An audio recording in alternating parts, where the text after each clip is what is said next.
everyone, and thank you for joining us for this webinar on childcare in humanitarian crisis. I am Elizabeth Lule. I'm the Executive Director of the Early Childhood Development Action Network, which provides a global platform for collective action and for partners to coordinate and work together for greater impact in support of young children and their parents and families. First, a great, huge congratulations to Unicef, the University of Virginia Humanitarian Collaborative, and the University of Georgetown Collaborative on Global Children's Issues on producing this much needed brief and guide on supporting childcare in humanitarian crisis. We have a terrific panel today who will highlight some of the key findings, models, and recommendations of what we must collectively do together to support the growing number of children in humanitarian crisis. And the world seems to be reeling from one crisis to the other, and there will be many more to come. So this report is very timely and very much needed. But before we get into specifics, I would like to take a moment of silent remembrance of our beloved colleagues who passed away last year from Little Ripples, and acknowledge the important work that they did in such hard and terrible, difficult places like the Central Africa Republic, Chad, Greece, and so many others. So join me in just thanking them for what they did and contributed.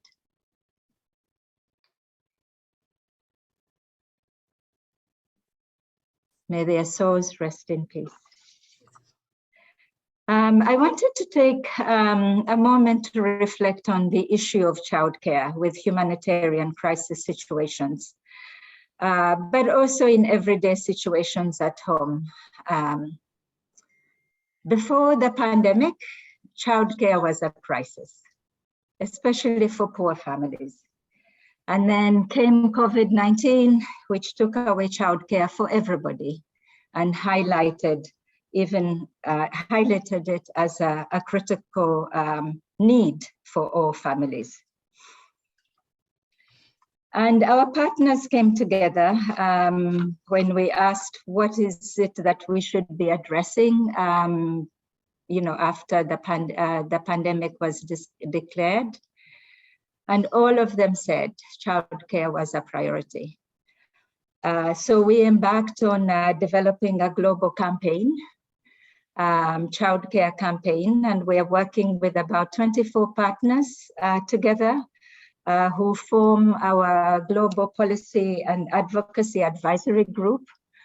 The global campaign provides a platform where we are sharing resources, where we're also supporting advocacy and lifting up what our partners are doing on the ground in different countries.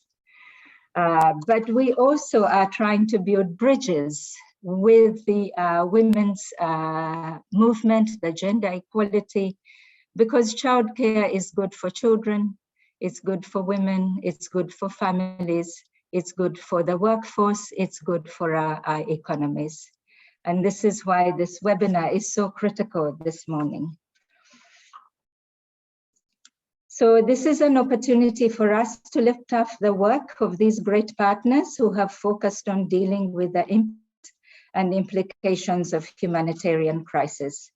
They will share the key findings, and I'd like to hand it over to my colleague and friend, Chemba Raghavan, our moderator for today. Over to you, Chemba, and congratulations again to the whole team. Thank you, Elizabeth.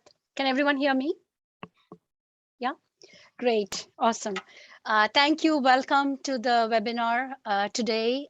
It's focusing, as Elizabeth said, on a very key issue that affects everyone, childcare, and really particularly important in humanitarian crises, and especially in acute onset situations. So we're very happy to start the work around this, start the dialogue around this today, and to see how we can come together as a global community to address this issue with some of the most important people that is our people from the field that are delivering programs at scale and working very hard to advocate for childcare and raise the agenda forward. At UNICEF, as you all know, we work on multi-sector, multi-platform, multi-age interventions, bringing together all of that. We now have an organizational vision for parenting support. As part of that vision, we are looking at 5 approaches. A very significant approach as part of that strategy is strengthening the enabling environments of all families. And within that space, we have spearheaded, we think, an initiative called Family Friendly Policies, where we bring together public and private sector partners, along with all of our other partners around the globe, to raise our voices to protect our most vulnerable families and children and make sure that they have the best opportunities and unlock their infinite potential.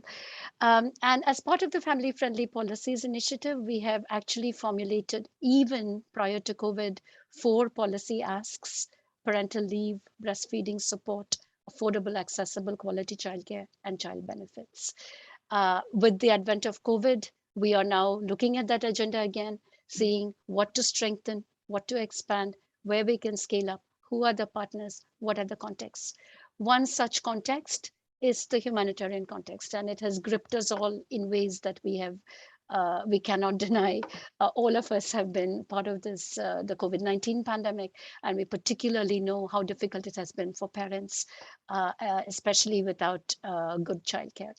Today, I'm joined by many colleagues in the UNICEF headquarters team: Rina Dia, our Associate Director, Eduardo Garcia Roland, who has now adopted the role of the ACD Emergencies Global Lead, Divya Lata from the Early Learning team, Erica Wong, who has been sort of the engine behind this whole initiative. So I want to thank all of them, and also many of our colleagues from UNICEF who are on this call. And to all of you, thank you so much, of all the things that you could do today, 102 participants. We're really heartened and still coming in as we speak, 103, 104 as we speak. So it's fantastic to have you all here. As Elizabeth said, we have a great lineup of panelists who are here to share their experiences and learn from you. So please feel free to type your names and organizational affiliations in chat. And as people speak, if you have reflections and questions, please do feel free to type them in chat. We'll try to monitor and respond to many of these questions as we go along. But in case we cannot, we have not forgotten, and we'll try to answer them even after the webinar, whenever possible, maybe in the form of an FAQ. Today we are joined by the authors of the brief that was released this morning on childcare and humanitarian crises. The authors are Joan Lombardi and Lucy Bassett. Joan, I guess, needs no introduction, a senior scholar at the Center for Child and Human Development at Georgetown University, senior fellow with the Georgetown Collaborative on Global Children's Issues. Apart from all her titles, over the past 50 years, we know that Joan has made significant contributions in the areas of child and family policy, such an innovative leader and policy advisor to many of us, to national and international organizations and foundations, and a public servant. So, that's Joan. And Lucy Bassett, an associate professor and of practice of public policy at the University of Virginia, the Batten School of Leadership and Public Policy. She's an expert in children, caregivers, communities, and humanitarian and development contexts. Before joining the Batten School, Lucy has actually spent many years as education and social protection specialist. So she brings also that field lens to her work. Welcome, Lucy. We're very honored to have in our roundtable 3 very good examples of what can be done in this field. So we're not just saying there is a gap, but actually showing what can be done in this space. Sarah Christine is the executive director of Iact. Her work has really focused on facilitating community-led early childhood education and sports programs that actually foster individual and community well-being. So welcome, Sarah Christine. More detailed bios are available. I could take the whole session if I were to talk about all the achievements of our panelists. Suwar Hashwe, the Early Childhood Development Senior Technical Quality Manager. Welcome, Suwar, from the International Rescue Committee. And in her role, Sivar ensures that the design, content, and technical implementation and monitoring of ECD programming are really in line with appropriate technical guidelines. So welcome, Sivar. And last but not least, our colleague from Unicef, Leila Chakaya. Welcome, Leila, from the Unicef Europe and Central Asia Regional Office, supporting implementation, monitoring, and evaluation of ECD programs. And she will today talk about the response, in Poland, but really linked to the Ukraine crisis that we are aware of. So welcome, everyone, with that very brief introduction. Over to you, Joan and Lucy, to set the stage, and then we'll go to our implementation partners. Thank you so much, Chemba, and thanks particularly to UNICEF and to the University of Virginia and Lucy Bassett, who really led this effort with her team and showed such leadership, and all of you who've worked for years to raise the central role of childcare in child and family well-being. It's a real honor for me to be here with panelists who are living this issue every day and teaching us all how to respond. As Elizabeth pointed out, childcare is finally receiving the attention it needs from multiple perspectives, as a gender issue, as an early education issue, as a child's rights issue, and an issue that has profound impact on families, children, communities, and the economics of families and communities. What has been less evident is the role that childcare plays during emergencies. Unfortunately, emergencies from COVID to conflict to climate have become the new normal, with acute and protracted crises breaking out in hotspots all over the world. If we look across these crises, we see increasing risks to the developing child, from physical harm and loss, including loss of parents, disruption and displacement, material hardship, parental stress, all of which undermines a child's sense of security and their access to health, nutrition, and early learning. For parents, all of these factors cry out for support, for acknowledgement that they can't raise their children alone during these situations. They need respite from the weariness of the crisis, and the children need a sense of normality, something to help them make sense of the world around them, to express their fears, and to find joy once again. What we see now in this brief, and what we're hearing from people in the field, from Chad to Lebanon to Bangladesh to the current crisis in Ukraine, is the potential of childcare to be a support along the way as people either remain in their communities or are displaced. The very definition and terminology of childcare varies tremendously around the world. We hear terms like daycare, early learning, early care and learning. Each term conjures up a different vision and set of goals. For our purposes today, we're using the term childcare. And what we mean by that is the supportive, supplemental care of children that takes place frequently by other family members, friends, neighbors, in more informal settings, in home-based care settings, in small groups, or in centers which come in many different names, including preschool. In a crisis, childcare can be temporary or a longer term. Families may need respite, time to collect themselves during an acute crisis.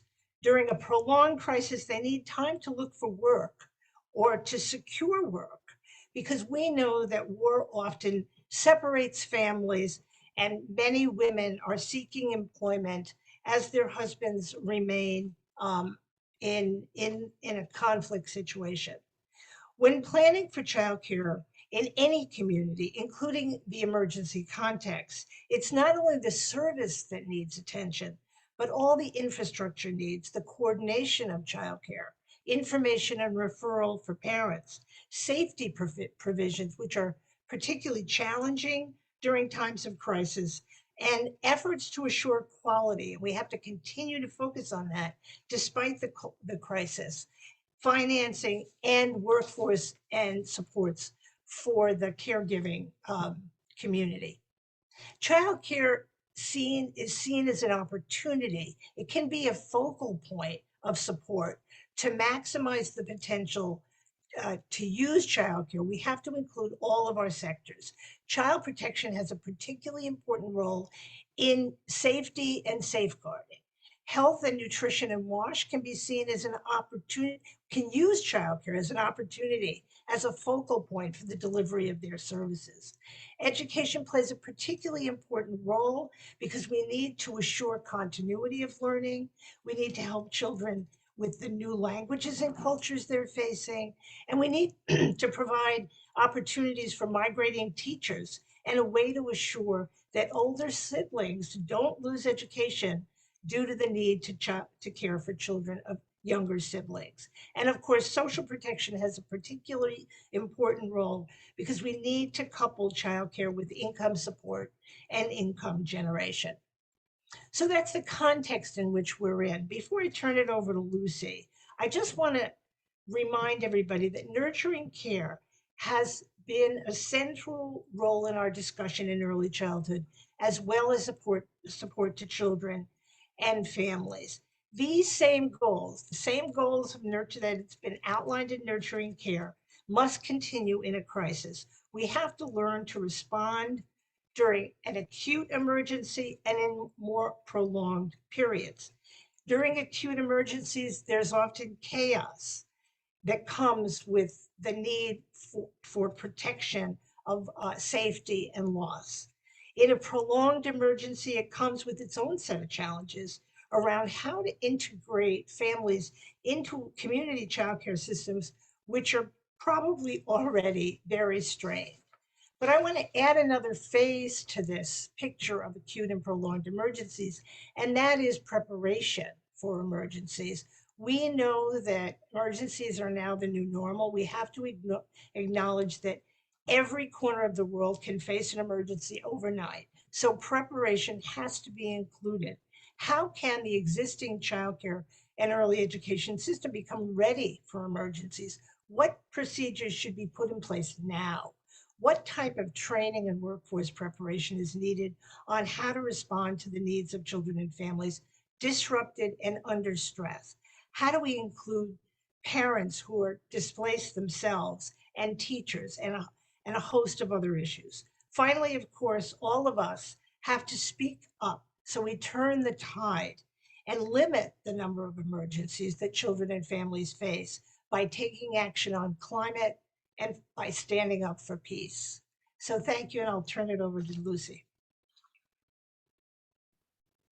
Thank you, Joan, for that fantastic overview and real call to action.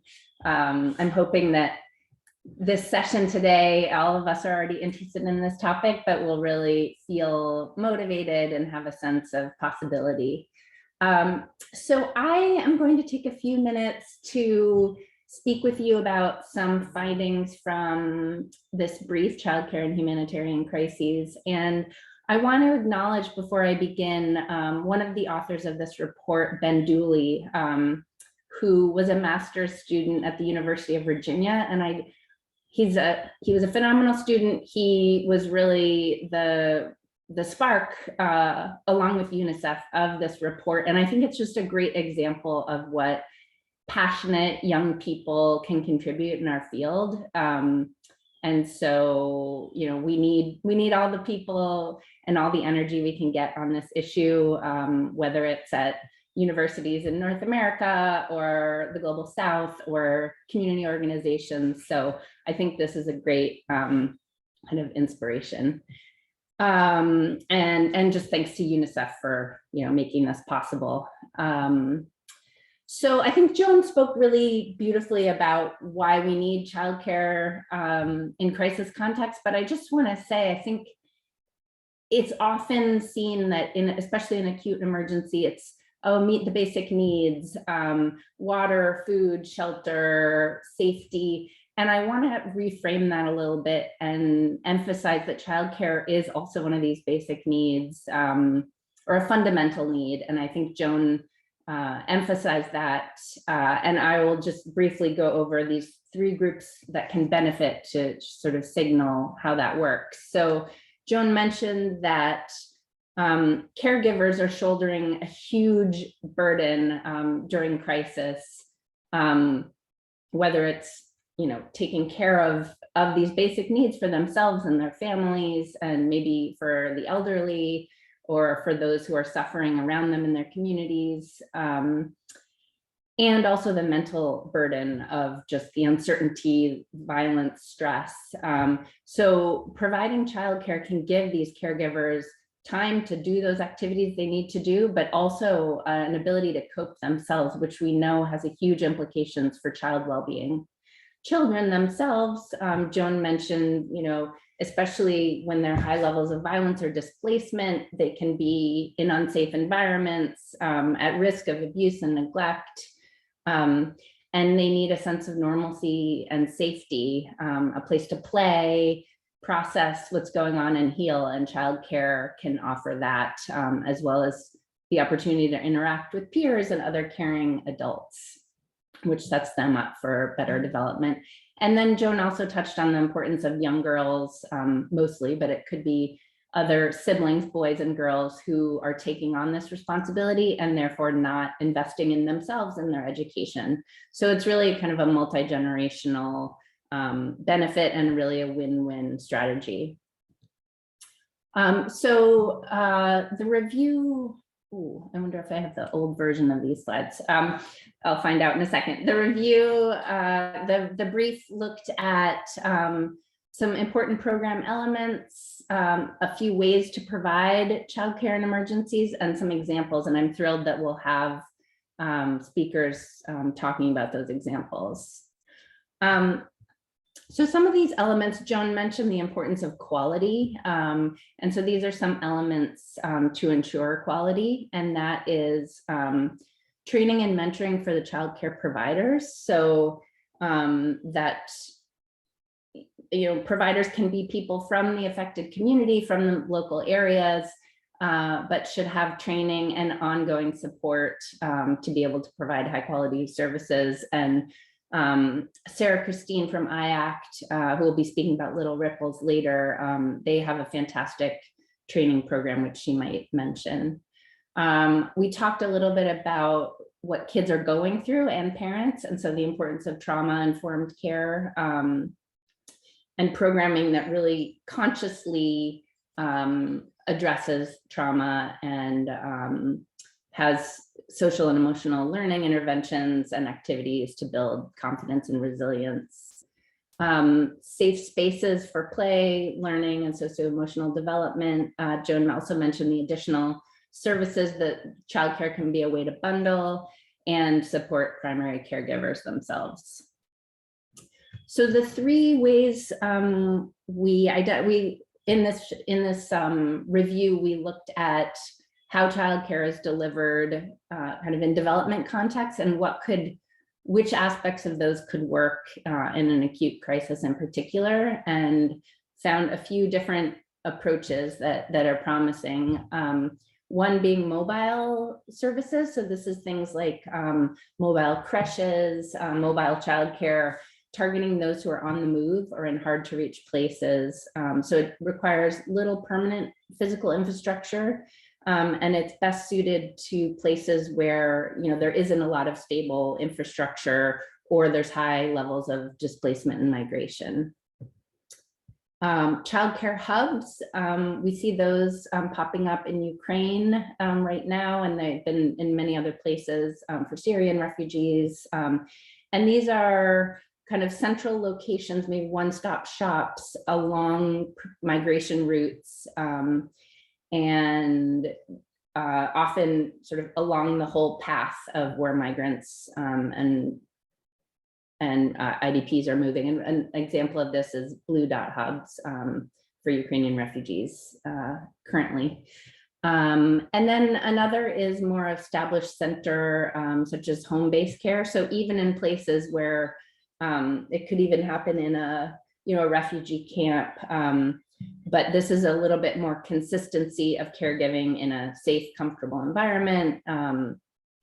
And this is better suited to where there is a little bit more physical infrastructure in place. So I'm really excited for you to have the opportunity to hear some examples of models or variations of these from the field. So I'll pass it over to these fantastic colleagues. Thank you. Thank you. Thank you so much, Lucy. That was fantastic framing, Joan and Lucy. Thanks very much. I think you've highlighted 3 important points so far. One is, what do we mean by childcare in this particular context? What are some key global issues for consideration that Joan outlined?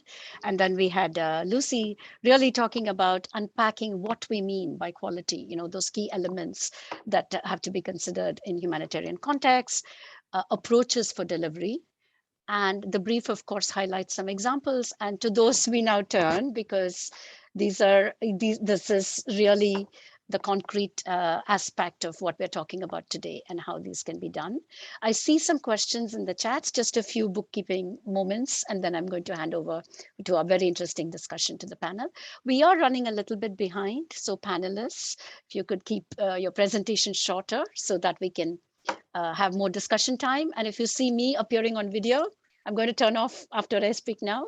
And if you see me appearing on video, that means there's a heads up that we need to wrap up, because we're all very excited about hearing from everyone. Secondly, attendees, please feel free to type in questions in chat. I don't know that we can answer every single one. We will attempt to cluster questions after all the 3 panelists have responded. So please write down your questions. Please hold your questions. We are very keen to hear your reflections. But I think we will just go to each of the 3 speakers, and we won't have questions until the end of all 3 presentations, if that's all right. Right. So with that, I'm going to turn over to Sarah Christine for her presentation on the Little Ripples Initiative. Great, thank you. Let me share my screen here. And hello, everybody. Thank you for the opportunity to be here sharing with you all. I will do my best to provide a very brief overview first of our Little Ripples program, and then I'm going to give a bit more of an example and exemplify the program and how it's been adapted with Darfuri refugees in Eastern Chad. So Little Ripples is a community-led, play-based, and trauma-informed early childhood education program that supports the social, emotional, cognitive, and physical development of children ages 3 to 5. Now, the program is completely led by the community. So we work alongside refugee communities and communities affected by conflict to co-create, adapt, and implement a program that truly meets the needs of their own communities and really the aspirations of their communities as well. So we train men and women with any level of early childhood education or experience to deliver, lead, and scale early childhood in their community. Knowing that it will look different with each community that we work with, and I'll give examples of that as well. So Iact provides essentially teacher training and an evidence-based curriculum framework that is adapted with each kind of teaching teams that we work with. The curriculum is grounded in play-based education, trauma recovery and trauma-informed practices, as well as restorative practices, and incorporates social emotional learning, empathy development, positive behavior management, and elements of peace building, and also the integration of mindfulness. So all with the aim to equip our kind of what we call teachers to create physically and emotionally safe spaces for themselves and for children in their communities who have been affected by trauma. So I do, want to share a little bit about the model. So first, again, we spend a lot of time listening. So for example, with Darfuri refugees in Eastern Chad, we spend a lot of time listening, understanding their needs, their aspirations, their expectations around early childhood care and education. And then we begin to work with them in designing a program that is contextually and culturally appropriate. So building upon the strengths and assets of the communities, while also providing our own kind of framework and opportunities for them to take kind of the best practices that we've seen for any child anywhere and adapting that for children in their communities. We lead and facilitate a 3-part teacher training, again, working with people from the community with any level of education or experience. And we lead an experiential teacher training and a play-based teacher training and a trauma-informed teacher training, because the people that we are working with, they themselves have also experienced conflict, displacement, and trauma. And so in every way that we work next to the communities, our approach is also trauma-informed. That is, during teacher training, they are playing, they are putting themselves in the shoes of young children. They are experimenting and ideating and figuring out ways in which they themselves can like step into the shoes of being a teacher for young children. Following one teacher training, the men and women that we work with are equipped to then implement and lead the program. And then following a series of 3 teacher trainings over about 12 to 18 months, they are then also equipped to be peer trainers and train other people in their communities in the framework. Iact, we provide ongoing support, resources, training, connection, and serve as kind of the monitoring and evaluation support team to ensure quality program standards. However, that said, our Deliverables is completely refugee-led. We are not maintaining presence in these communities or camps. We are providing support from afar, and they themselves are holding themselves accountable and maintaining standards. So I do want to speak to our work in Eastern Chad. In Eastern Chad, our program, Deliverables, began in 2013 as a school-based program. And there was a lot of pride. This is actually a picture of it. There was a lot of pride in the community around the campus, the program. It was, you know, the refugee women that were employed to lead the program, to serve as the teachers, the education directors, and the program was really well received. There were over 400 children enrolled and participating in the program across 6 classrooms, 2 teachers per classroom. However, we found that, well, one, it's costly to implement in a large preschool and campus such as this one in a refugee camp. 2, in continuing to have conversations with families, there was still this gap in our understanding that there was families were worried about their children walking a far distance in a camp to get to their preschool center. There was a lot of conversation around proximity, safety, knowing where their children was, what their child was doing. And so we've had conversations with our Deliverables refugee team who were leading the program through this school, and conversations with traditional leaders in the camp and parents. We decided to try and shift this model from a school-based preschool center traditionally implemented across different settings to a home-based preschool program. And so that's what we did. And so in 2015, with the community, we essentially embarked on what would it look like to bring, early childhood education to families, to children, and meet them where they are. And so we established what we call Little Ripples Ponds. It's essentially an in-home based center. Darfuri refugees have quite large spaces for their homes. And so we were able to establish these kind of open air structures where inside actually the home spaces of refugees. Refugee families essentially agreed to host these spaces and agreed to maintain a really safe environment, a physically safe environment. And the children that are now participating in these in-home centers are the children that are directly surrounding that home space. So the children participating are walking a matter of seconds to a minute to attend their preschool center. It is 2 teachers in each center hosting 45 children from the immediate surrounding homes and neighborhood. Now, as a result, families can hear their children learning. We actually have an amazing photo of one of the dads kind of casually hanging over a fence with a huge smile on his face, watching the children kind of learning and playing in the center. And so what we found is that kind of this bringing it to the community and working with the community to implement this program, it's been really effective in kind of this fostering this kind of community buy-in and ownership of the program. There's been really strong attendance rates, a really strong a retention of teachers in our program. We have 92% teacher retention since 2013, because there's this sense of community and camaraderie around the creation and implementation of the program.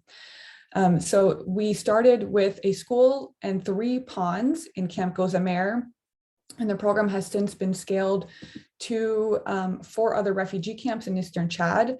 And that scaling has been completely refugee-led.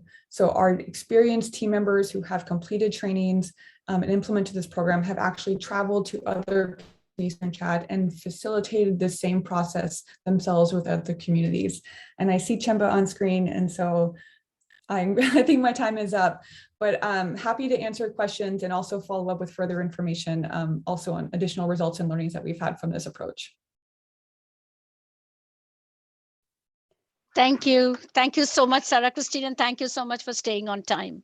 It was really very good. And this is what I meant. And I have the same issue that, when we're really excited, we don't know the time, and it's helpful to have someone come in. But it was a really interesting and very important presentation on, very concrete community-led initiatives and where they can go. So thank you very much. Moving now to Sivar from the IRC. Thanks, Sivar. Thank you. I'm going to share my screen. Okay. So I'm going to present our preschool healing classroom in Lebanon. Okay. So the preschool healing classroom in Lebanon. For this preschool healing classroom, we target children aged 3 to 6 years, mainly KG1, KG2, and KG3 children, to promote their well-being and holistic development, mainly their social emotional well-being, and to equip them with all the skills they need in real life and for their transition to formal schooling. We conduct our program in vulnerable areas in Lebanon where children do not have access to any other forms of schooling. And mainly now we have around 10 centers in different areas in Lebanon. How we create safe spaces for those children so they can heal, learn, and grow.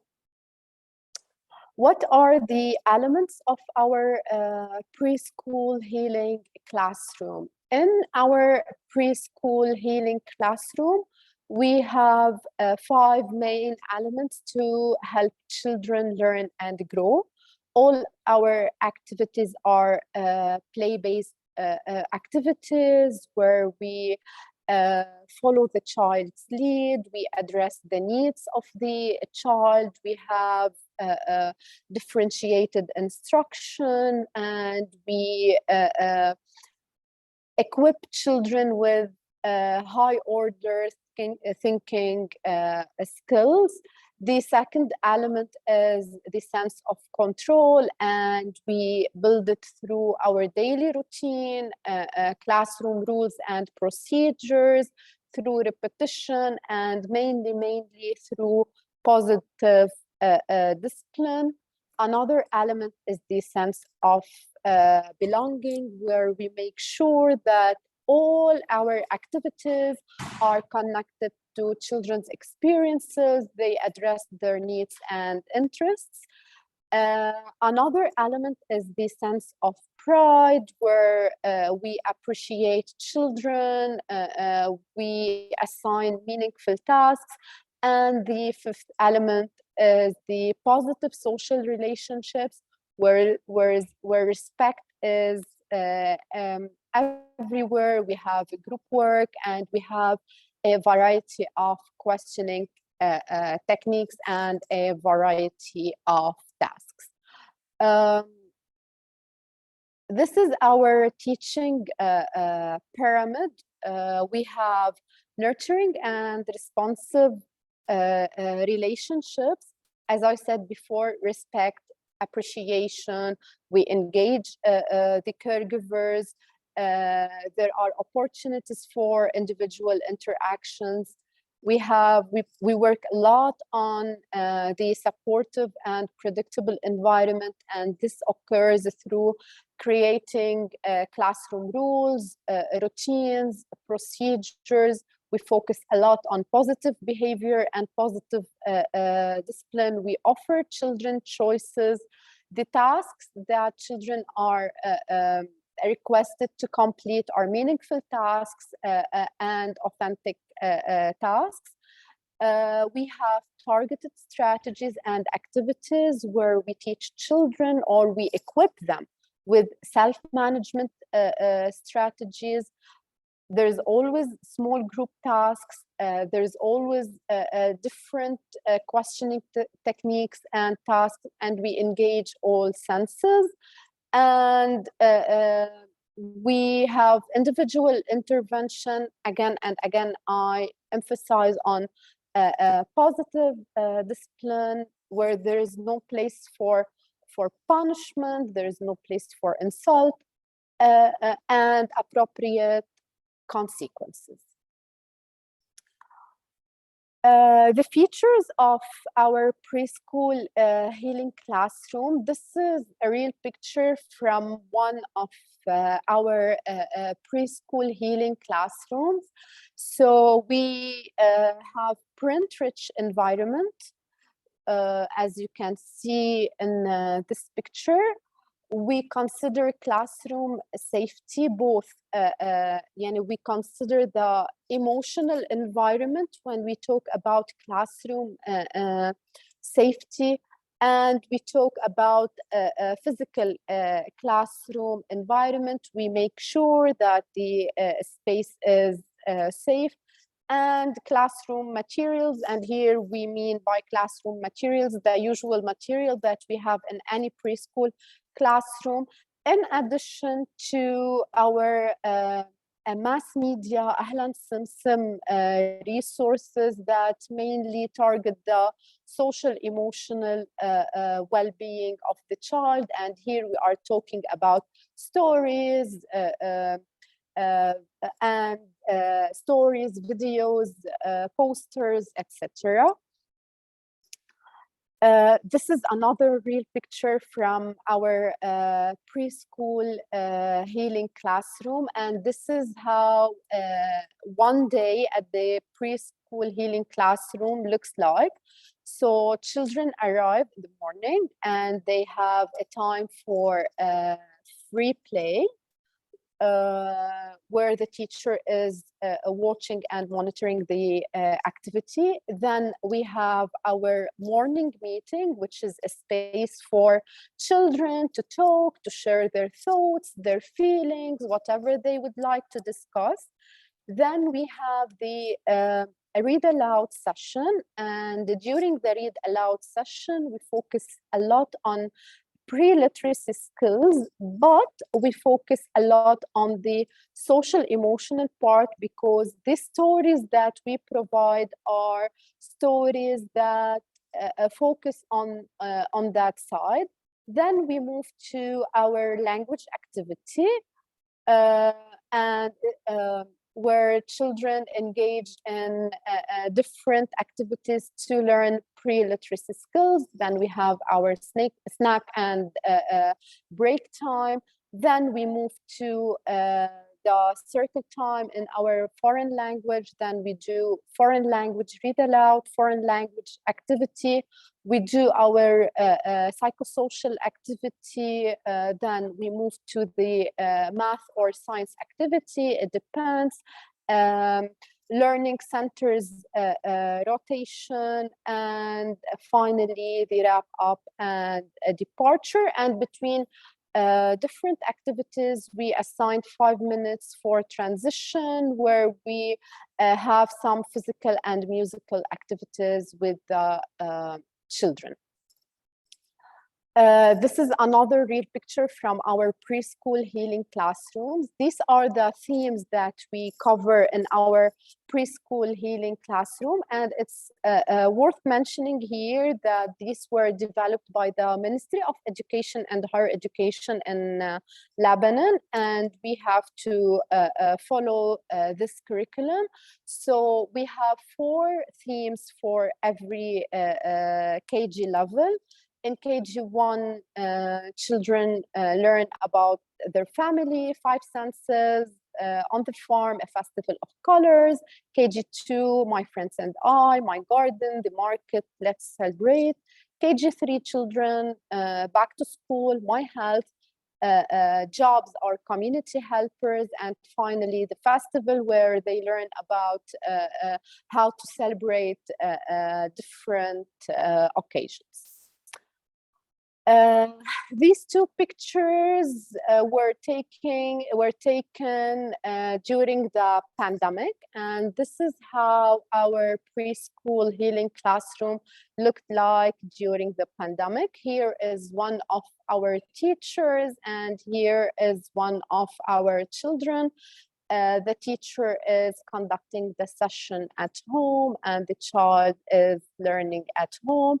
So during the pandemic, the teachers were sharing the content via WhatsApp calls, conferencing with the caregivers and the children 2 times a week to introduce the content to the children and to support the caregivers with all strategies and skills needed to help their children learn at home. And at the same time, there were continuous follow-up sessions with the caregivers to make sure that everything is on track, children are learning, caregivers are receiving the support that they need. And at the same time, to ensure that the read aloud experience is still there, we used to conduct read aloud session via WhatsApp video calls, and to ensure that children are able to complete these activities and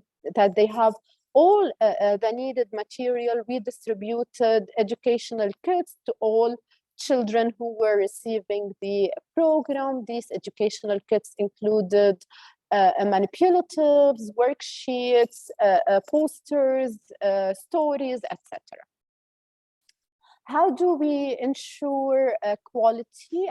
Sorry to come in. I think if you could wrap up in the next minute or two, that would be helpful. Thank you. Just 1 minute. So for ensuring quality, we have ongoing assessment, continuous professional development activities for teachers, continuous observations, post-observation interviews with the teachers to share our feedback with them, and we have action plans for teachers as well as performance evaluation reports for teachers. Some results from the field. At Lebanon, we have a tool that we need to use with all children who are part of the preschool healing classroom. We do it at endline result and baseline result. This is an observation tool where we assess if the child acquired the skills. We do it before starting the program, and we do it at the end of the program. And this graph shows that KG1 children scored 65 before the program and 95 after the program. And it is applicable for KG2 and KG3 as well. And we do we did IDELA with children. So baseline IDELA results were 50%. And we have 73% of the children who at least achieved 1% improvement on IDELA, which is a significant result. And that's all. Thank you so much. Thank you. Thank you so much, Sawar. I think this is another very good example of what are some key elements that one has to consider in these programs. And also the very important piece on assessments, to have the baseline and the end line, and to actually try to see how the intervention impacted children's development and outcomes. So great. Thank you for that, Sawar. And now I want to turn to Leila. Sawar, if you could take down your presentation, Sawar, so Leila can project hers. Yes, I'm trying to. Thank you. And Leila, thank you. So Leila joins us on a presentation on play and learning hubs in Poland as part of the response in the region. Can everyone see my screen? Yes. I hope so. Okay, great. Thank you. I'll just make sure that I will be sharing it as a slideshow. So yes, I'll be talking about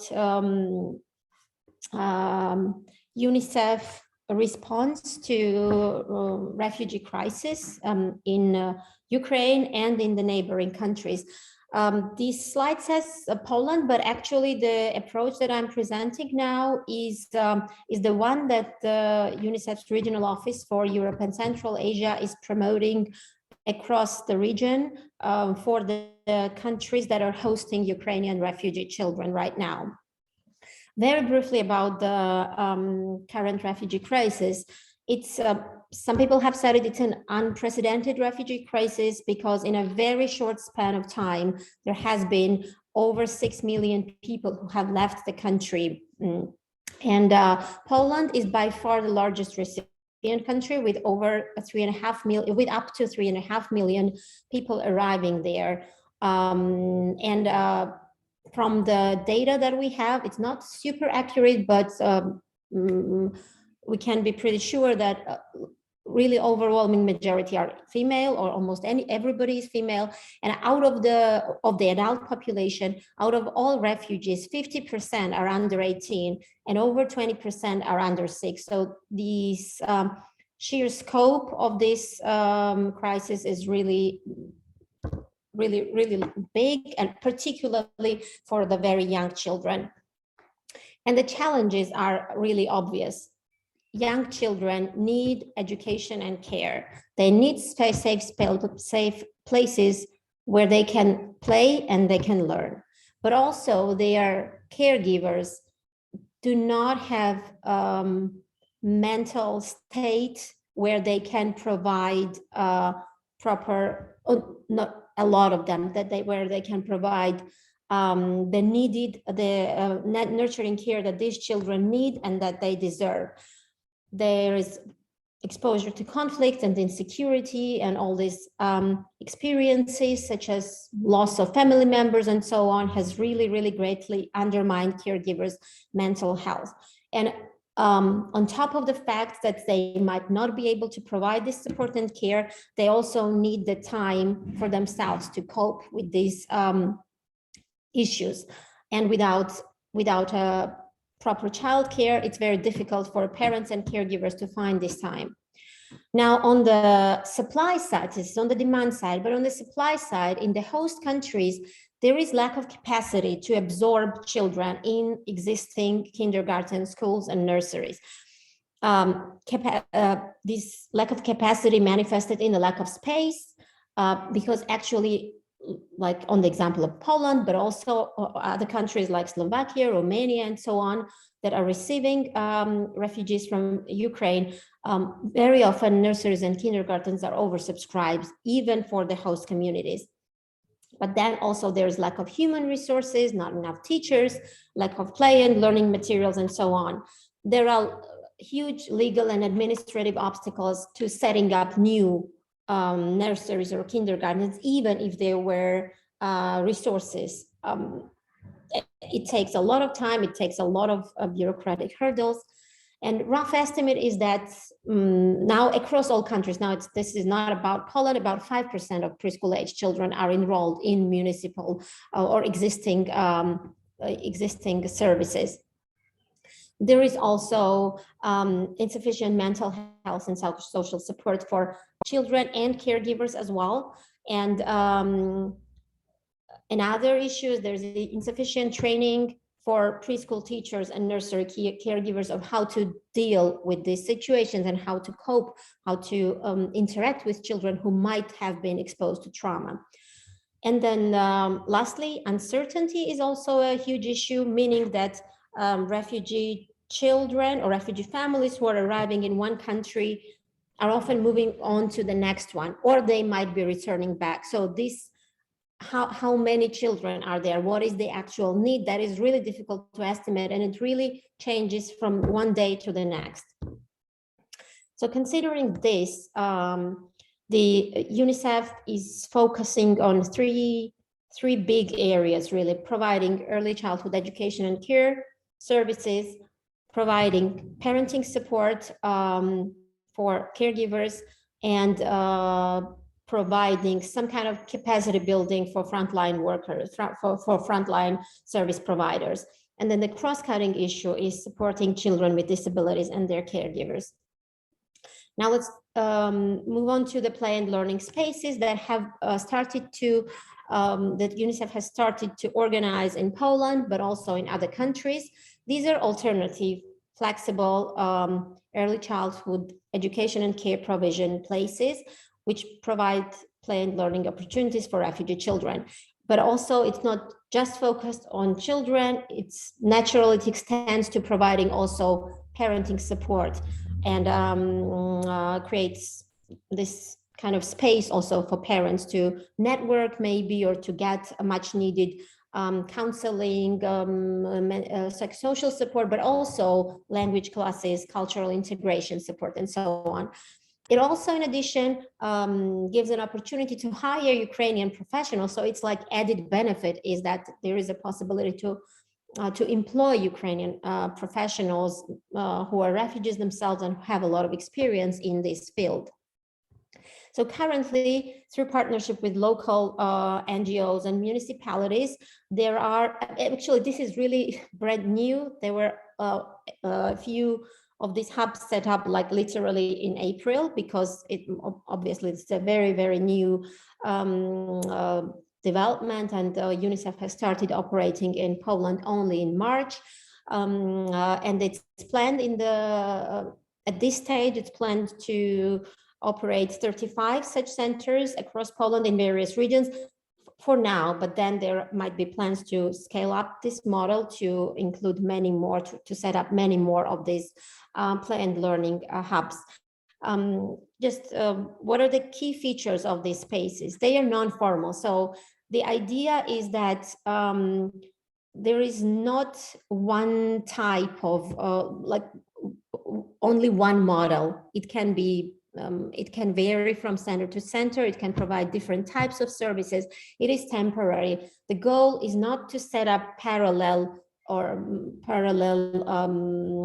structures or some kind of separate institutions for refugee children, but really temporary solutions before the children either go back to Ukraine or they integrate in the existing systems and in the community. And it's really set up to respond to immediate needs, whatever the immediate need in the community is at that moment. And that's why it's very flexible. It can really take different forms. These spaces provide services for full age range from 0 to 6, children age 0 to 6. For younger children 0 to 3, the services are more like play groups, in a way where children can play in a circle together with their mothers. But then for older children, it's more play and learning activities with trained professionals. And then, as I said, there are different types of services that can be provided there. There are drop-in play groups where mothers can just leave their children, or regular half-day activities, and so on. And then additionally, parenting support, as I said, is provided, which can help parents also cope with their conditions. And then there are, this is the last slide.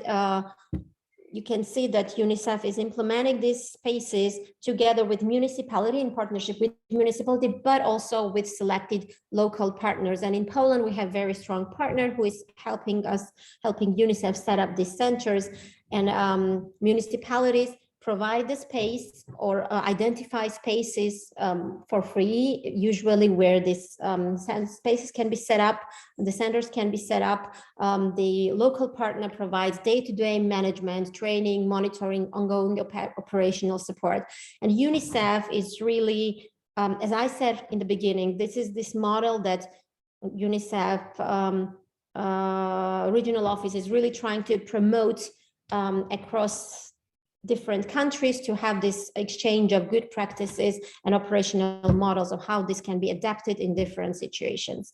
And yeah, these are some of the pictures. We actually don't have a ton of material in pictures because, as I said, it's really brand new, and I hope next time or soon we will have many more material as well as evaluation from this program. Thank you very much. Thank you so much, Leila. On the dot. 10 minutes, and really appreciate that. Very interesting presentation, also focusing on, 3 big pillars of programming, the early learning element, the parenting support, and the capacity building of frontline workers, all 3 being very important. How other,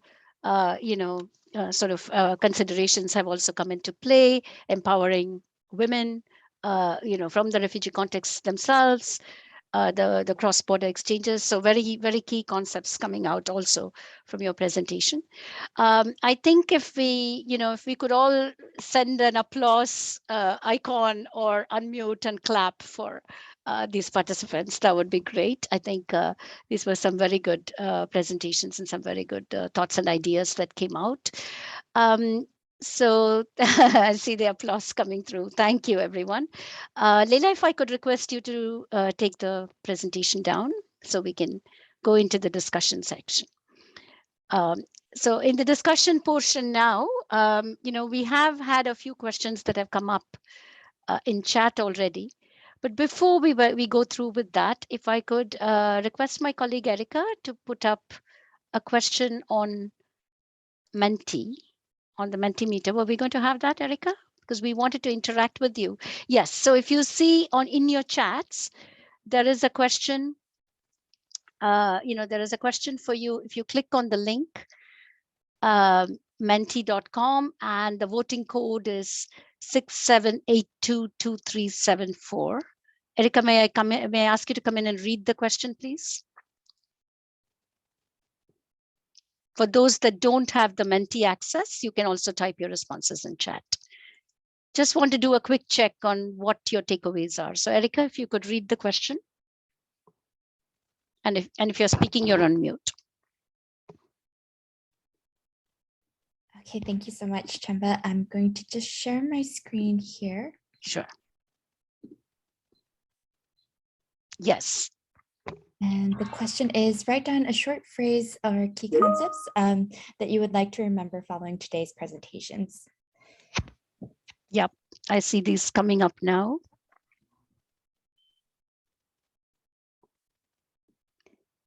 Yes, we'll give everybody a few minutes. And for those of you who don't have access to Menti, please go ahead and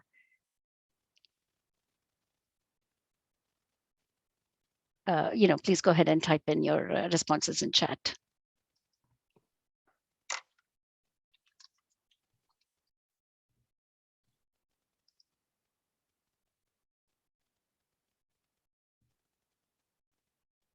Wow, we're getting quite a few takeaways. That's amazing. And that's the whole purpose, is to share the learnings, to reflect on the learnings. And I'm getting some in chat. Caregivers need support too, multi-sectoral collaborations. Indeed, that came through very strongly. And if I could read some of these, Erica, is it going to produce a word cloud, or shall I just read it? You can read through it. Okay. And it says childcare initiatives help to reduce burden on young girls. Indeed, multi-sectoral collaborations, caregivers needing support, that seems to have resonated with everyone. Targeted support for children with disabilities, partnerships, refugee-led responses, win-win solution. We're very glad to hear that that message is resonating. Quality, listening. The childcare is an opportunity to bundle services, indeed. Mobile services, childcare hubs, established centers such as home-based care, cross-border conversations and interventions, safe spaces, being flexible, the Little Ripples model. Awesome examples already exist, and we need more. We couldn't agree more. Importance of inclusive play-based opportunities, blue dot hubs. The interactivity has been noted, structured support for displaced caregivers, workforce training, modalities of training non-teachers, formation of local teacher networks, I'm assuming, creation of safe spaces, the burden on girls, and highlighting that. It's really important to integrate childcare in emergency cases, because it's a good way to improve the global health of a community, the preschool healing model, the important links with gender and women's empowerment, preparation for emergencies, benefits people and economies, food, nutrition, water, flexible modalities, and making early childhood development a priority, climate change, and let me go to chat, early interventions, children support for parents, importance of including concern for women's economic empowerment. Great. Give yourselves a big hand. This has been very active listening from all of you. So what I did was looking at these questions, and looking at the time we have about 20 minutes. So I would say if you all agree, I've just clustered the comments and the questions into a few sort of categories, and maybe we can go back to the panelists with those questions. I see some coming through in Q&A. Please bear with me and I will come to those. Okay. Some seem to be reflections. Some are questions that we may not have the answers for immediately. So again, please bear with us if that's the case. But the first set of questions were broad questions on how do we address children with disabilities. And that seems to have found resonance in your responses as well. And how do we address that? So if the panelists could please turn on your videos so we can get questions addressed. So the first question has to do with children with disabilities and how do we address them in these contexts. So perhaps, Joan, I can start off with you. I can also come in on some things that UNICEF is doing. Sure, great. I'm really glad that question came up, and it's important in every phase of the emergency. And it'll be interesting to hear how the panelists respond to that. But I think during the acute stage, we have to make sure they're not left behind. And we have to make sure that they are transported safely if there is a mobility issue. And I think in the prolonged displacement, we have to make sure that children with disabilities don't get lost, and that early intervention continues and is integrated into that context. We need to remember that it's not just the children, it's the parents who may have the disability and the special needs of the parents in the process. And then finally, I think we need a lot more dialogue on how do we prepare to serve children with disabilities during emergencies. And I think that's where I turn to the colleagues who are in the field for what they've learned. Thank you. Thank you so much, Joan. I mean, I would like to add from the UNICEF side, this is also a very, very important issue. We'll turn to the colleagues, of course. I think Leila already mentioned that in her presentation on how that is sort of a cross-cutting issue across the 3 pillars that they've been working on. But globally, we're also working on making our existing resources more inclusive. So in addition to everything that Joan has talked about, for example, the ECD kit in emergencies that we have been employing everywhere, that one of the pieces we're improving right now is how to make those more inclusive. And for the parenting support, how do we make activity guides, etc., more explicitly able to address families of children with disabilities, including parents with disabilities. But maybe I can turn to any of the panelists who want to come in on the children with disabilities question, because that seems like a broad question that has come up in chat, in Q&A. I can say a couple of words. So as I said, as you mentioned, Chamba, so we see work with children with disabilities as a cross-cutting theme for all focus areas. And UNICEF is trying to include this in its capacity building or parenting support programs and so on. I think the one area where it might be a little bit challenging to consider, particularly the issues with physical access and such, is when we're talking about the setting up kind of new play and learning spaces where maybe not necessarily the spaces which we find, and it's an emergency, right? You don't have a lot of time to look for empty spaces. You don't have a lot of time to adapt. You don't have a lot of time to build. So that is something that can be more of a challenge when it comes to this physical access. But otherwise, when it comes to the soft components, that's somehow UNICEF is making sure to include in every bit of programming this work with children with disabilities. Thank you, Leila. Thank you. Anybody else on this issue? Sarah Christine, please comment. I mean, I can just share from our perspective. I mean, so, you know, in our teacher training, that idea of including all children is at the forefront. Really, for us, what that looks like is just having conversations in our training on how things can be adapted for children with disabilities, the experience of that our teachers and families have had in their communities, and also coming to it not with our own answers, but more with questions around them and their own perspective and perceptions, to break through some of that first before we go about coming up with activities and creating inclusive spaces. But so for us, really, it's a conversation, and it's a kind of a work in progress. We're working to systematize that into our curriculum framework and training moving forward. But it's certainly kind of an ongoing work in progress as we're working with teachers. Thank you. Thank you, Sarah Christine. Any other thoughts on this? Can I move to the next set of questions? We have a lot of questions and comments coming up. No, thank you for that. And I think the idea of inclusion is at the center, and in the brief as well, this is highlighted. So inclusion is disability inclusive, gender transformative, paying attention to vulnerable communities and marginalized communities. I think these are points that have come up repeatedly from many of the learnings that the colleagues have shared with us. And I think you're also referring to the gender elements already, how it empowers women. How Ukrainian women, for example, could be potentially recruited in these areas, and so it is a win-win situation, and relates back to Elizabeth's opening point about good for children, good for women, good for families, good for economies. So childcare can be that service that provides a lot of these entry points. The next set of questions, as I see them, had to do with, specifically to IRC. So, to Little Ripples. So Sarah Christine, there were two questions specifically for you. One is on ages, and does it, do the programs address only 3 to 6? Is there a 0 to 3 address at all in the program, and if so, how are you doing that? And then the second question had to do with how were your evaluations conducted?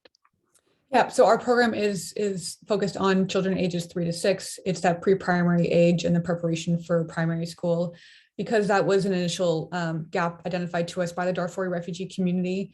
Before we implemented Little Ripples, children of that age group were essentially in open air spaces, over 100 children in one tiny space with 1 or 2 caregivers or teachers who had no training at all in how to care for them and provide early learning. For monitoring and evaluation, so it's looked different over the years. We initially implemented a baseline and follow-up survey to measure the cognitive development, social emotional learning, and physical development of the children who were participating in our program, in comparison to children who were not participating in any preschool program in that same community. Early on, we saw some really promising results on all of those different measurements and indicators, we saw them that they were learning some literacy and numeracy. We were hearing from interviews with parents that there was decrease in kind of these more kind of negative social behaviors. But what we were also seeing was that there was, we were measuring high levels of food insecurity at home. And so that was also having an impact, I think, on the results of the children and their learning, which resulted in us actually implementing a meal program alongside our preschool program. Mm-hmm. So we do work with teachers to monitor month to month. And then we implement baseline and follow-up surveys. We are actually right now working with Aurelia DeSanto, a kind of a monitoring evaluation consultant in early childhood education, to kind of reimagine and redefine some of the tools in which we use to measure social emotional learning. As many of you I probably can relate, it is something challenging to evaluate that. And we're currently developing tools that our teachers themselves can implement to monitor that progress over time, instead of only focusing on kind of baseline and 1 to 2 year follow-ups. Thank you. Thank you, Sarah Christine.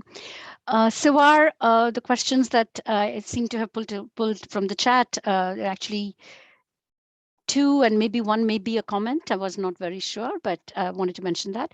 One is, are parents reached through the Healing Classrooms programs? If so, yes. If so, how? And then the second is, how is the preschool classroom actually different from regular classrooms? And if they are different, how are you helping with the transitioning of the refugee children to the non-refugee regular preschool classrooms? And there was a third comment about how does this address climate change? I was not sure if that was meant for you or not, because it came right after your presentation in the chat. But okay, thank you. So for the first question, we have a parental program for all for all the caregivers of our preschool healing classrooms. So at the same time, we target the caregivers of those children through a parental program. This parental program happens through sessions with the caregivers where each session has a topic, and we during the sessions we discuss with caregivers about early childhood development, the importance of schooling, how to help their children grow and play. So this is how we target caregivers. How it's different from a general classroom. Mainly the preschool healing classroom was for refugee children in Lebanon. So the target mainly is refugee children in Lebanon, and we target the children in vulnerable areas where there are no preschools. And all refugee children need to be part of this preschool healing classroom in order for them to access formal schooling. Otherwise, unfortunately, they won't have the opportunity to access formal schooling. So this is the importance of the preschool healing classroom. I'm not sure if I answered the first two questions. And yeah. Okay, for the comment, I'm not sure if it was for me, but in Lebanon, we do not face climate changes. We face more safety and security incidents. So we have the remote modality where at any time we had to close our centers for any reason. We provide the program remotely for the children. Great. Thank you, Sawar. I think you answered the questions from my end. I felt like you did, but just the one part of, in terms of transition of the refugee children to the regular preschool classroom, it sounds like you're saying this is the preschool that the refugee children get, and then all of them then perhaps converge into primary, right? Yes, okay. Exactly. Okay, thank you for that. Leila, I think, for you, I think the big question and there's one for any panelist, but I'm going to put that to you as well.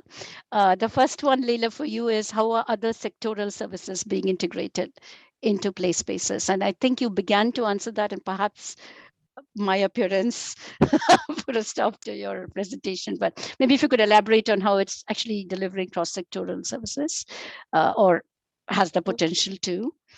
And then a second question has come in Q&A on what are some appropriate resources for migrant children that are moving. So that could be open to any of you, but the first question seems to be for you, Linda. Yeah, so this planned learning hubs, in addition to providing childcare services and play and learning spaces, as we call them, they, as I said, they are also designed to provide support for parents and caregivers. I don't know whether it's in terms of providing parenting support, some mental health support, or some basic information. However, they're not designed as such to be really as a like one-stop shop where a parent can go to receive all the services and all the information or referrals. It's not. It is still primarily childcare space for play and learning. However, there are a couple of these that have opened inside or next to the Blue Dots in Poland. And Blue Dot is really this space where you have all these integrated services where parent can come and can get mental health support there on the spot, or can get legal counseling and so on. And then there is also information on how referral to appropriate services if the service is not possible to provide on the spot. However, that's a little bit different model, but this is really mostly focusing on the child and on the caregiver. Probably with and as I said, these are really very new in Poland and in other countries, and probably it would be a good idea to in future in collaboration with the municipality and with our implementing partners to include at least to make sure that there is information, enough information for parents of just if it's not possible to provide service on the spot, to have information on where to go or who to refer to. Yes. Yeah, no, I think that's a great point, that it is a budding initiative. It's quite nascent, the play hubs. And so they are meant to, if I understand correctly, serve as complements to the blue dots that already exist. So perhaps in the future, we could think about linking information and referral services within this. So no, thank you, Leila. That was the set of questions for you. There was a question in general for migrant populations. I don't know, Lucy or anyone else, if you want to come in, and what are some considerations in addressing children on the move? I think we addressed that in the briefs, no? Sure, I think, excuse me, I think one of the kind of trade-offs with these different approaches is when children are on the move, they're maybe going to one sort of childcare support location and then another, and they won't have kind of a consistency of provider. And that's one of the nice things, and that's one of the things we know is really important for children to be able to build relationships with their peers and with adults. So I think that's one of the weaknesses. At the same time, when children are on the move, it is great to be able to have services available as they go. And so having trained providers who understand what they're going through and kind of what they need, and having things like play and sort of consistency in the approach or the location or the language that's used can provide that sort of thread along the way. Yeah, just building on that thread is so important, right? That consistency. I think how we help parents know what records to bring as they travel, if they have time to think. I mean, sometimes you have to leave so quickly, but I know in many of the migrant programs that I've seen, that transfer of just basic health cards and keeping some sense of that continuity that Lucy's mentioning, I think is so critical. And the communication among the teachers as children move. And Lila, you seem to be shaking your head, so I'm sure you had a comment.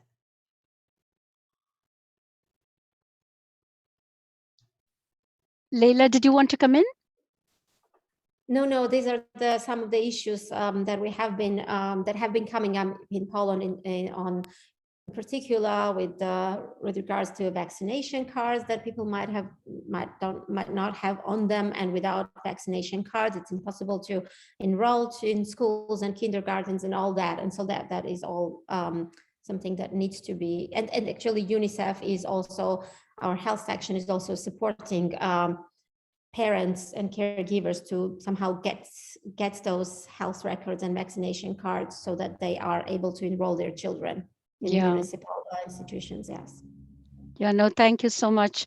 I think there is also a comment on, also information to teachers that get transferred from one location to the other as children go through multiple locations when they're on the move. I think that's another important point.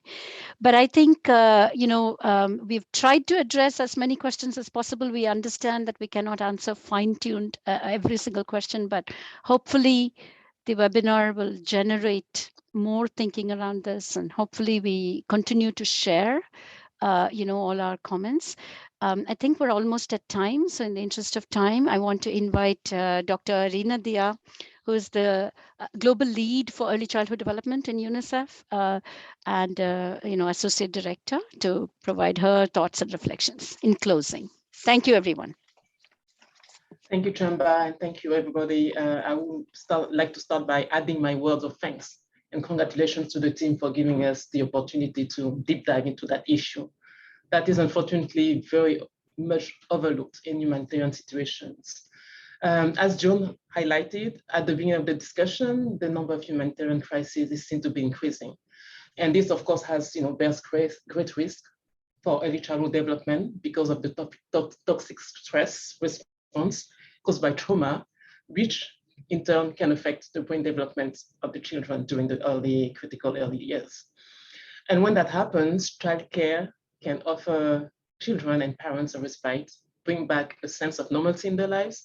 And all this is often overlooked for various reasons, starting from the fact that the D for young children is not often considered a priority. But for many also is the fact that it's considered complicated, and it's not a matter of ensuring that the child survives, not really thrives. Hence the focus on the provision of basic needs. And among the many benefits of childcare that Lucy shared with us is the fact that in tumultuous times, childcare can offer a safe haven and buffer for children. It can provide them and their caregivers with the essential services they need to find safety, manage stress, recoup, while providing opportunities for children to play, learn, grow, develop. But beyond that, I think the most important part of the session, I would say, is the demonstration by Siwa, Sarah, Leila, of the fact that provision of childcare in humanitarian settings can be kept very simple. And it can go from trauma-informed care, play and early learning, opportunities for children, to training and mentoring of the workforce, but also emotional support and mental health for caregivers. And these services can be offered in various settings through childcare hubs, blue dots, established centers, or even mobile facilities. And everything that was shared here today can be summarized, I think, I will summarize it in 3 key messages. The fact that childcare is good for children, for women, and for the economy. The fact that the provision of childcare can be simple, very simple, even in humanitarian settings, and as was shared in the examples that were given in this session. But also the fact that emergency by no means imply poor quality. So it's not because we are in emergency settings that the quality of the service delivered has to be poor. And so I think what I would like to say is that the fact that now the challenge falls on all of us to really use these messages and keep advocating for childcare in humanitarian settings and ensure that everyone understands that it is important and needed for all types of emergencies, from acute emergencies, but also in protracted crises. And that, of course, will require preparedness, another essential part of the equation, because the better prepared we are, the greater our chances of having early childhood development and the provision of childcare integrated in early needs assessment. And also the fact that it's going to help us be better equipped to provide support for children with special needs, as mentioned by one of the participants in the chat. So tools have been developed for that purpose, including the brief for childcare in humanitarian settings. But just to conclude by saying that all of us in this webinar stand ready to provide any support that would be needed accordingly. So thank you again, all of you, for connecting. Best to all of you. Thank you for the team for putting this together and giving us the opportunity to discuss that issue. And Chamba, over to you. Thank you. Thanks, everyone. I think a big round of applause. And thanks, Sarina. I think it was a great summary. And I hope we can all continue to work together in this space. Bye, everyone.